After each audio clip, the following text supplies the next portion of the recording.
4장 고앗 자손의 임무. 하나님께서 모세와 아론에게 말씀하셨다. 레위 자손 가운데서 고앗 자손의 수를 가문과 집안별로 세어라. 30살에서 50살까지 휘막 일을 할 만한 남자의 수를 모두 세어라. 고앗 자손이 회막에서 맡을 일은 지극히 거룩한 것들을 보살피는 것이다. 진이 출발하려고 할 때 아론과 그의 아들들은 안으로 들어가서 칸막이 휘장을 내리고 그것으로 증거 궤를 덮어야 한다. 그 위에 돌고래 가죽을 덮고 또 그 위에 튼튼한 청색 천을 덮은 다음 채를 꿰어야 한다. 임제빵을 차려놓는 상 위에 청색 보자기를 펴고 그 위에 접시와 향 담는 그릇과 대접과 부어드리는 제물을 담는 주전자를 두고 늘 차려놓는 빵도 그 위에 놓아두어라. 이것들을 주홍색 보자기로 덮고 그 위에 돌고래 가죽을 덮은 다음 채를 꿰어야 한다. 빛을 내는 등잔대와 등잔들, 심지 자르는 가위와 재를 담는 접시, 등잔대에 딸린 기름 단지들을 청색 보자기로 덮은 다음 이 모든 것을 돌고래 가죽 덮개로 싸서 들것 위에 얹어야 한다. 금제단 위에 청색 보자기를 펴고 그 위에 돌고래 가죽을 덮어서 들것 위에 얹어야 한다. 성소에서 섬길 때 쓰는 온갖 기구를 가져다가 청색 보자기에 싸고 돌고래 가죽을 덮은 다음 들것 위에 얹어야 한다. 제단의 재를 치우고 그 위에 자주색 보자기를 펴고 거기에다 제단에서 예식을 거행할 때 쓰는 온갖 기구 곧 화로와 고기 집게와 부삽과 쟁반 등 제단에서 쓰는 모든 기구를 얹고 그 위에 돌고래 가죽을 덮은 다음 채를 꿰어야 한다. 아론과 그의 아들들이 모든 거룩한 비품과 기구를 싸는 일을 마치고 진영이 출발할 준비가 되면 고앗 자손이 와서 그것들을 들고 날라야 한다. 이때 그 거룩한 물건들을 만져서는 안 된다. 만졌다가는 죽을 것이다. 고앗 자손이 맡은 임무는 휘막 안에 있는 모든 물건을 들고 나르는 것이다. 제사장 아론의 아들 엘라살은 등불에 쓰는 기름, 향기로운 향, 매일 바치는 곡식 제물, 거룩하게 구별하는 기름을 맡아야 한다. 또한 그는 성막 전체와 성막의 거룩한 비품과 기구를 포함한 성막 안의 모든 것을 맡아야 한다. 하나님께서 모세와 아론에게 말씀하셨다. 고앗 자손의 가문들이 레위인 가운데서 끊어지지 않게 하여라. 그들이 지극히 거룩한 것에 가까이 갈 때 죽지 않도록 그들을 보호하여라. 그들을 보호하기 위해 아론과 그의 아들들이 그들보다 먼저 성소 안으로 들어가서 각 사람이 해야 할 일과 날라야 할 것을 정해 주어야 한다. 고앗 자손은 성소에 들어가서 거룩한 것들을 보아서는 안 된다. 잠깐이라도 보았다가는 죽을 것이다. 게르손 자손의 임무. 하나님께서 모세에게 말씀하셨다. 게르손 자손의 수를 조상의 가문과 집안별로 세어라. 30살에서 50살까지 휘막 일을 할 만한 남자의 수를 모두 세어라. 게르손 자손의 가문과 집안은 무거운 짐을 나르는 일로 섬길 것이다. 그들은 성소와 회막의 휘장들, 장막 덮개와 그 위에 씌우는 돌고래 가죽 덮개, 회막 입구를 가리는 막, 거기에 딸린 여러 가지 줄, 그 밖에 성소에서 섬길 때 쓰는 모든 기구를 나르고 이와 관련된 일을 해야 한다. 그들은 아론과 그 아들들의 감독 아래 짐을 들어올리고 나르고 옮기는 모든 일을 수행해야 한다. 너는 그들이 날라야 할 것을 분명하게 정해 주어라.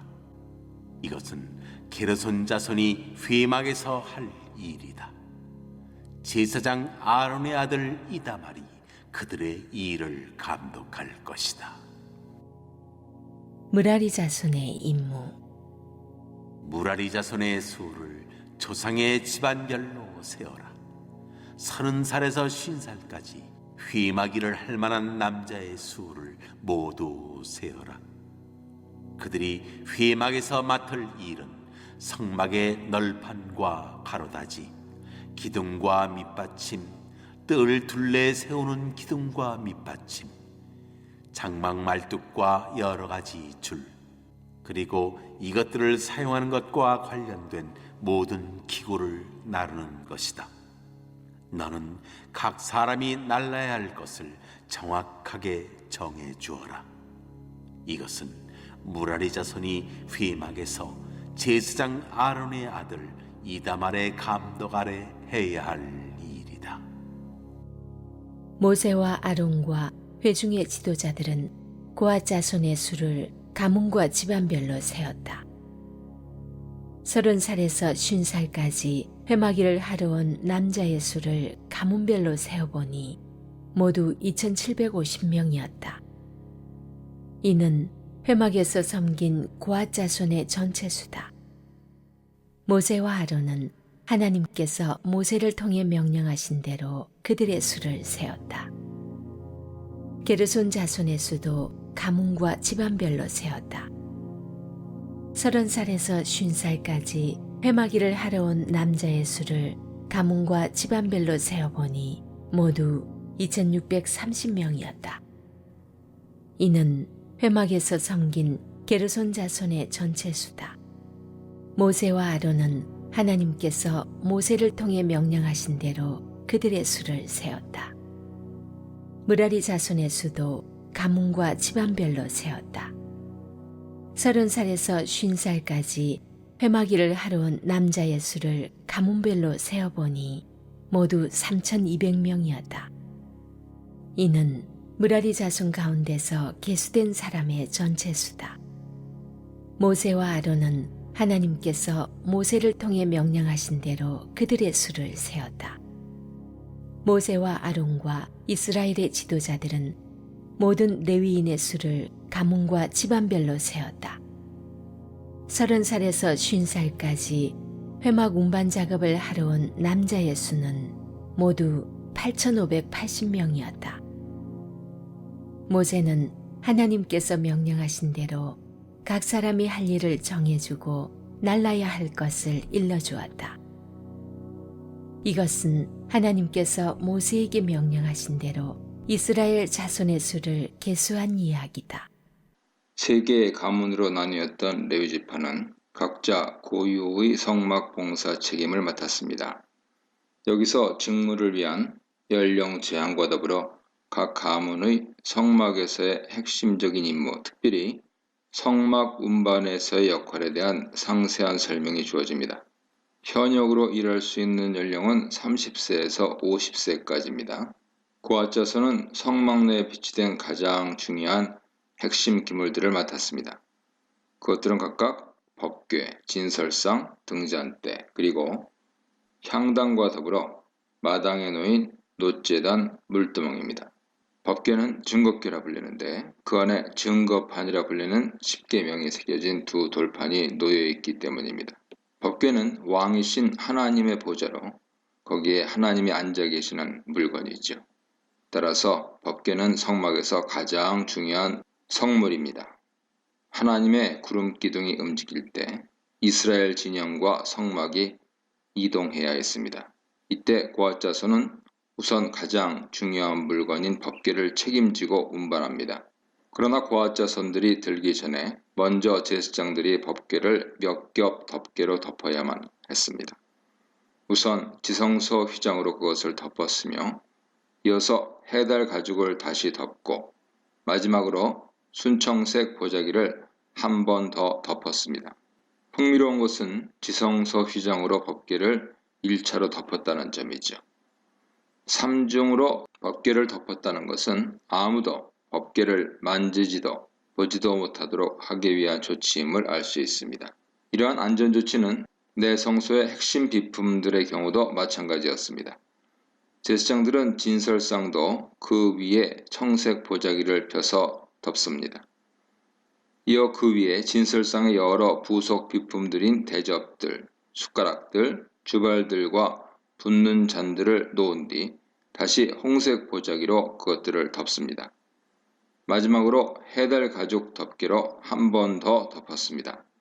역시 3중으로 진설상을 덮는다는 것을 알 수 있죠. 그 후에야 고앗 자손들이 채를 들어 그 상을 운반할 수 있었습니다. 이어서 등잔대를 보자기와 덮개로 덮었습니다. 1차로 청색 보자기로 등잔대와 여러 부속 비품들, 불집게, 불똥그릇, 기름그릇을 함께 쌌습니다.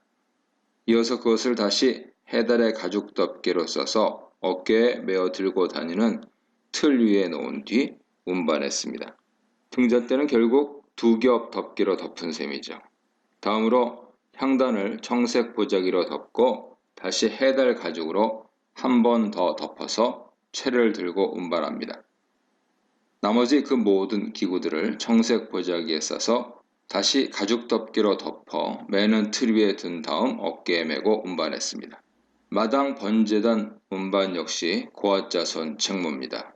우선 제단을 청소하여 재를 모아 버린 뒤에 그 위에 자색 보자기를 팝니다.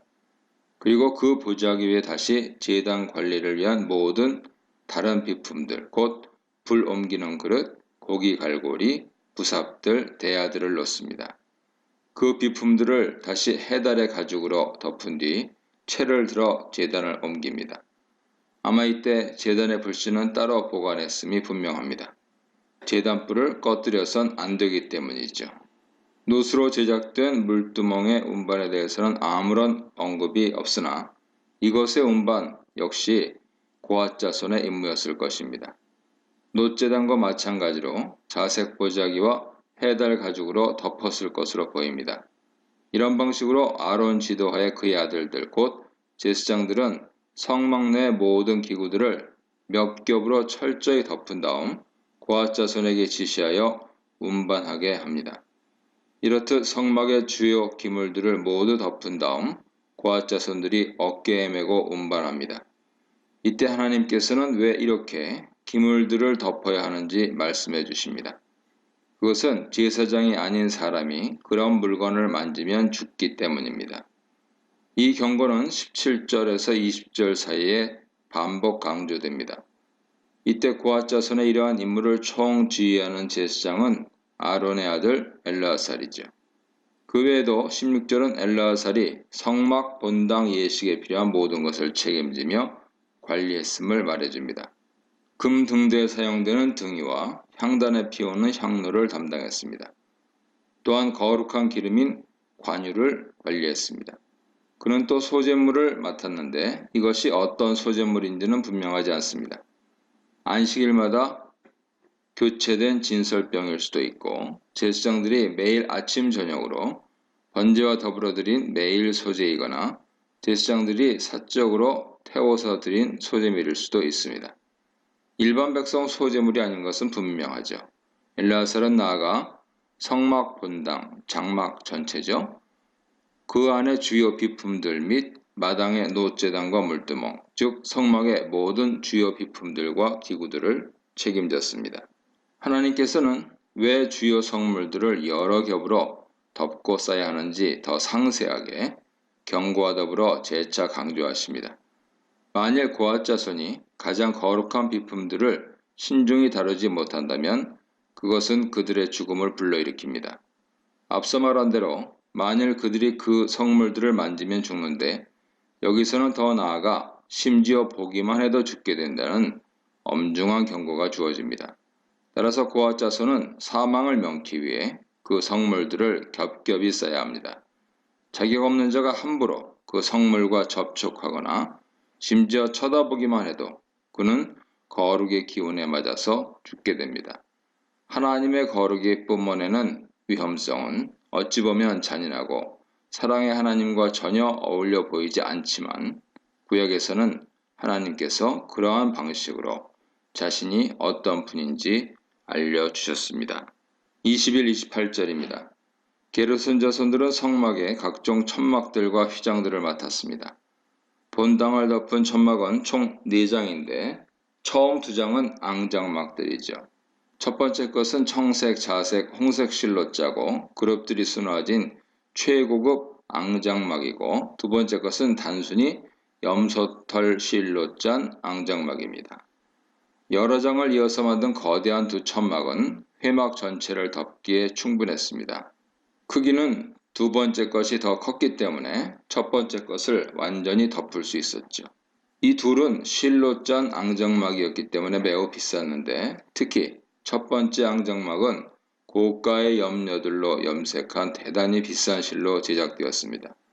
나머지 2겹의 천막은 가죽 제품인데 각각 붉은 염색을 한 순양 가죽과 해달 가죽, 사실은 아마도 물개 종류일 것 같은데요.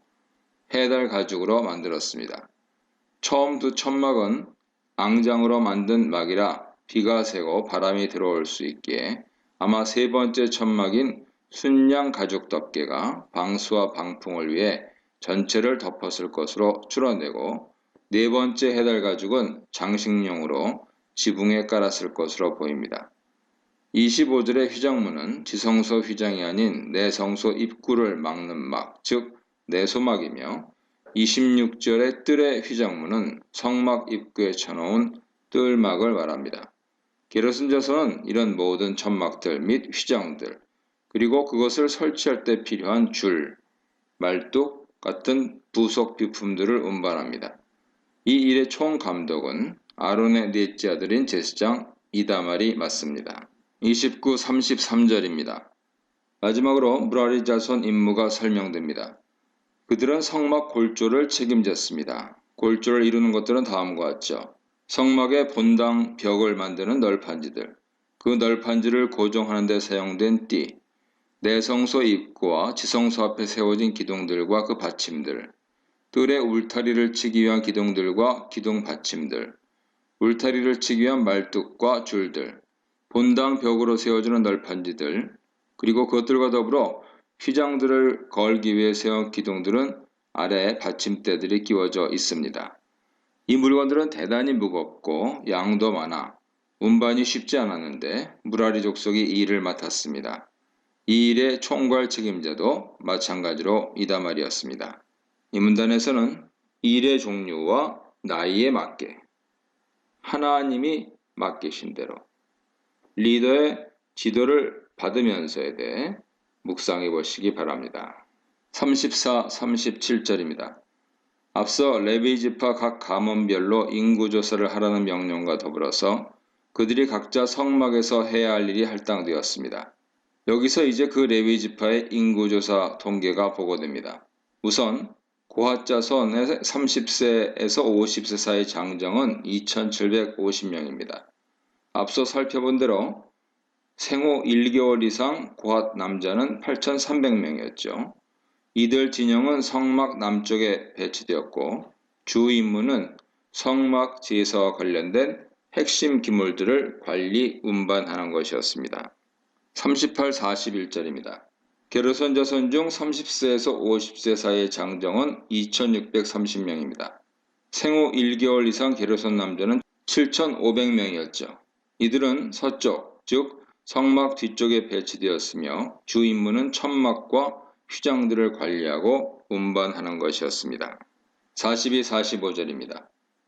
무라리 자손의 30세에서 50세 사이 장정은 3,200명입니다.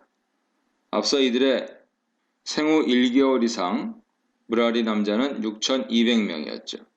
이들의 진영은 북쪽에 배치되었고 주 임무는 널빤지와 기둥을 비롯한 성막 골조를 관리 운반하는 것이었습니다. 46절로 49절입니다. 모세의 지휘하에 아론과 이스라엘 지도자들이 레위 지파 전체에 30세에서 50세 장정을 계산한 총계는 8,580명입니다. 생후 1개월 된 레위 남자는 22,000명이었죠. 따라서 전체 레위 인구의 약 5분의 2가 현역으로 봉사할 수 있는 연령층이었습니다. 30세에서 50세는 육체노동에 가장 적합한 연령층이라 할 수 있습니다. 30세라면 충분한 경험도 쌓인 나이였고 50세로 은퇴할 때까지 20년간 자신의 분야에서 다양한 작업을 하면서 성막에서 봉사할 수 있었을 것입니다. 여기서 연령 문제가 대두되는데요. 민수기는 이들의 성막 봉사를 위한 최저 연령을 30세로 정하고 있지만 민수기 8장 24절에서는 25세 이상으로 다른 연령 기준을 제시하고 있습니다. 역대기 에스라서는 그 연령이 20세 이상으로 낮아지죠. 역대상 23장 24절, 역대하 31장 17절 보세요. 이를 다른 전통 자료들을 짜집게 한 결과로 보는 사람들도 많지만 다른 해석이 충분히 가능합니다. 민수기 4장에서 30세에서 50세 직무 연령은 실무 봉사자들을 위한 조건일 것입니다. 반면 민수기 8장의 25세는 수습 연령으로 볼 수 있죠. 초보 노동자와 기술자는 이후 5년간 경험을 쌓은 뒤에 정식으로 성막 공무를 수행할 수 있었을 것입니다. 아직 경험이 부족한 젊은이와 고령의 실무자는 성막의 사역에 적합하지 않았을 것입니다.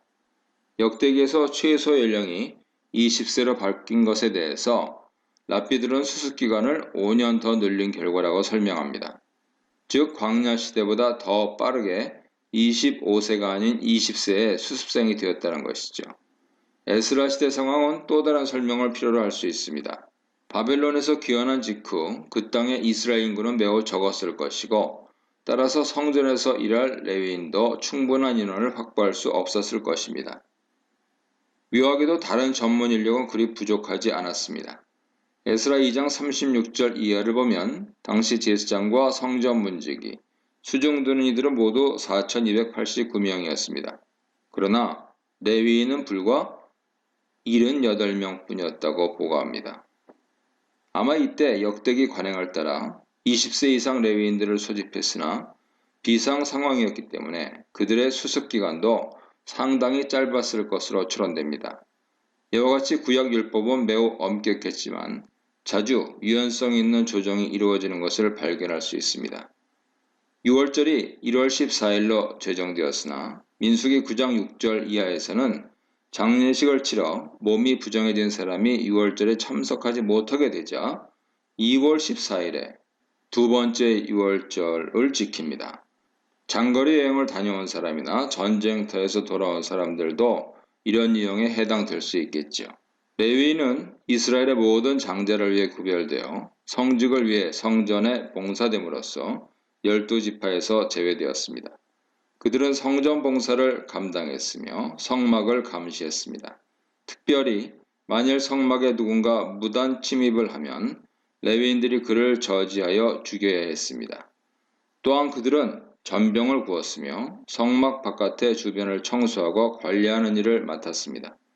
역대기에는 더욱 상세한 레위인들의 직무가 설명되어 있습니다. 제도적으로도 광야 시대보다 발전해서 레위인은 24반차로 나뉘어 교대로 성전 봉사를 감당했습니다. 그들은 11조를 비롯한 각종 봉헌물과 예물을 관리하고 성전 곳간을 관리하고 지켰습니다. 성막을 수리하고 청소를 했으며 아마도 율법서를 필사하는 일을 하고 율법을 가르치며 율법을 기준으로 재판을 하기도 했습니다. 나아가 그들은 행정관리 및 문지기 역할을 했습니다. 역대하 35장 5절, 역대하 31장 12절, 역대상 9장 26절, 26장 20절, 역대하 24장 5절, 역대하 29장 16절, 역대하 34장 13절, 신명기 33장 10절, 신명기 17장 9절, 역대상 9장 18절, 역대하 34장 13절 보세요. 민수기 본문에서 한 가지 더 주목해야 할 것은 바로 레위인들과 제사장들이 봉사했던 성막이 중심이 되고 성막이 주도하는 성격입니다. 성막은 하나님께서 임재하신 특별한 공간이지요. 이스라엘이 수경할 때는 성막이 그들 진영 중심에 놓입니다. 그들이 이동할 때 성막은 중심에서 운반되기도 하지만 법궤가 맨 앞에서 운반되면서 모든 백성을 이끌었습니다. 이것을 오늘의 교회에 적용하자면 예수 그리스도의 교회는 성령 하나님이 중심에 계신 사람 성전이며 교회는 그 성령의 인도함을 받아야 한다는 것을 의미합니다. 성막, 성전은 구약 백성들의 삶의 중심이었습니다. 성막은 물리, 공간적인 견지에서 이스라엘 진영 한복판에 놓여 있을 뿐 아니라 그들 일상생활의 중심에 놓여 있었습니다. 이런 측면에서 성전은 이스라엘의 심장이었습니다. 성전이 없는 이스라엘은 존재 의미가 없었죠. 왜냐하면 성전은 하나님 임재 장소로서 그들 중에 하나님이 거하시고 하나님은 그들의 하나님이 될 수 있게 만드는 공간이기 때문입니다. 모든 것이 성전과 연결되어 있었습니다. 제사와 율법, 윤리, 삶의 규범들, 이스라엘 백성들의 삶의 모든 것이 성전에 결부되어 있었습니다. 성막의 설계와 구도, 그리고 건축법과 더불어 성막을 중심으로 한 이스라엘의 진영 배치는 마찬가지로 오늘날 성전된 그리스도의 교회에 커다란 의미를 부여합니다. 성막은 치밀하게 설계되었습니다. 회막 건물 부품들의 조립과 배치는 빈틈없이 대단히 정교합니다. 예를 들면 널빤지로 본당 벽을 세울 때 널빤지들을 틈이 없이 서로 정확히 끼워서 연결하여 널빤지가 쉽게 움직이지 않도록 아래쪽에는 묵직한 은덩어리 받침을 끼워 넣습니다. 이렇게 만들어진 널빤지 벽은 대단히 견고해서 강한 바람과 폭풍우도 견딜 수 있죠. 이렇듯 세밀하고 꼼꼼하게 지어진 성막은 대단히 견고하고 아름답습니다. 이것을 오늘의 교회에 적용해 볼 수 있죠. 교회는 신자들의 연합체입니다. 신자들 한 사람 한 사람이 교회라는 사람 성전 부품과 기물들입니다. 널빤지 한 장만 빠져도 본당 벽은 작은 힘에 쉽게 넘어갈 수 있습니다. 밧줄과 말뚝으로 마당 기둥을 잡아줘야 울타리가 견고하게 세워집니다. 교회에서 어떤 사람은 마당의 제단, 어떤 사람은 물두멍, 어떤 사람은 뜰의 울타리를 세우는 기둥이거나 혹은 본당 널빤지 한 장일 수 있습니다. 그러나 이 모든 것이 어우러져야 성막이 세워지듯이 교회도 모든 몸된 지체들이 자신의 자리에 배치되어 견고한 한 몸을 이루어야 합니다. 이 문단에서는 특권이자 의무인 성막 봉사, 가장 중요하면서도 가장 위험한 봉사, 힘들지만 영광스러운 봉사에 대해 묵상해 보시기 바랍니다.